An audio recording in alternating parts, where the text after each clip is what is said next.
On today's Star Wars Legends lore video, we'll be exploring melee weapons.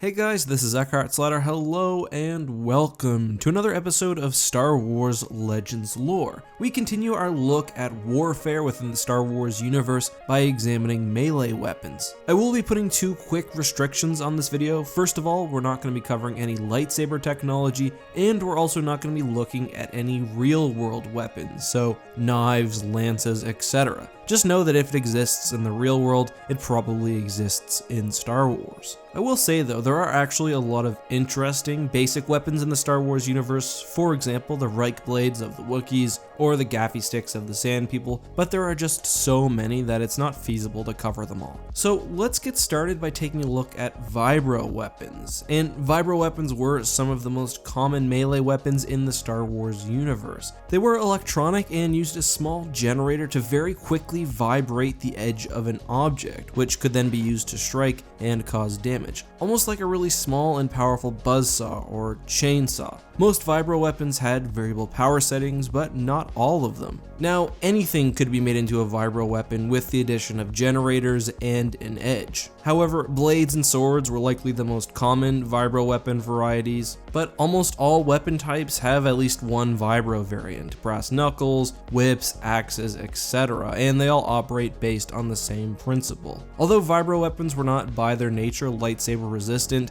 they were often created with lightsaber resistant materials, like cortosis. This allowed someone with a Vibra weapon to challenge a lightsaber user in melee combat. The next thing I want to cover is electronic and power staffs. These were also extremely common weapons in Star Wars. Some of these were technically considered Vibra weapons, like the power staffs carried by the Emperor's Royal Guards, but we also have Electro-staffs and pulls, which used pure electricity rather than vibro generators to shock and even kill opponents. Magna Guards, for example, used powerful lightsaber-resistant Electro-staffs, easily capable of killing an individual. While I'd say electronic tech was most often found on staffs or pike, like with vibro generators, there was really no limit to the type of object that could be weaponized. We saw various electronic whips, knives, lances, etc. And again, it's pretty simple. The weapons had an electronic current which could be used to shock or kill. These weapons varied to a great degree. Something like a neuronic whip, which was used by slavers, was not meant to kill. However, a power lance obviously was. Electrifying weapons wasn't rare, but we also see other elements incorporated into weapon design. Some used extreme cold and even absolute zero, while others used heat, at times even producing fire or explosions. Unfortunately, we can't look at every weapon type just because the method used to produce these effects often varied widely. However, these elemental-based weapons were fairly rare when compared to electronic and vibra weapons. The next thing I want to look at is power gloves, which are strangely common in the Star Wars Legends universe. Basically, take anything I just talked about, electricity or vibro generators, add it to a glove,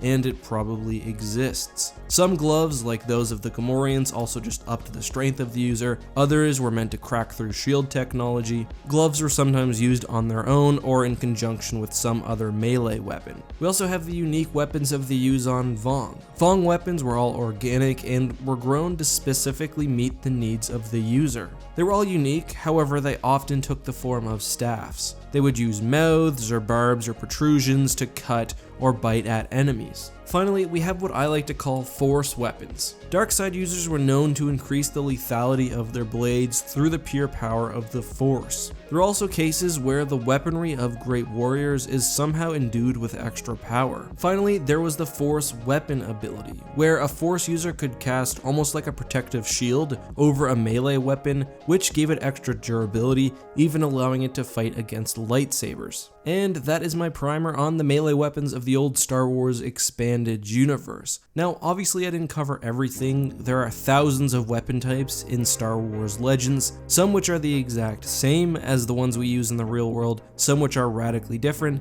and others which have very small changes, but don't use any of the unique Star Wars tech that I talked about, like Vibroblades. Often weaponry is just made with special Star Wars only materials. Some make the weapons extra sharp or durable, powerful, while others like cortosis allow it to fight off lightsabers. But let me know down in the comments, did you like this video? What would you like to see next? And most importantly, what's your favorite non-lightsaber Star Wars Legends weapon? Let me know all of that down below. If you guys enjoyed this video, make sure to give it a like, subscribe, and tune in next time. As always, this has been EckhartsLadder. May the Force be with you.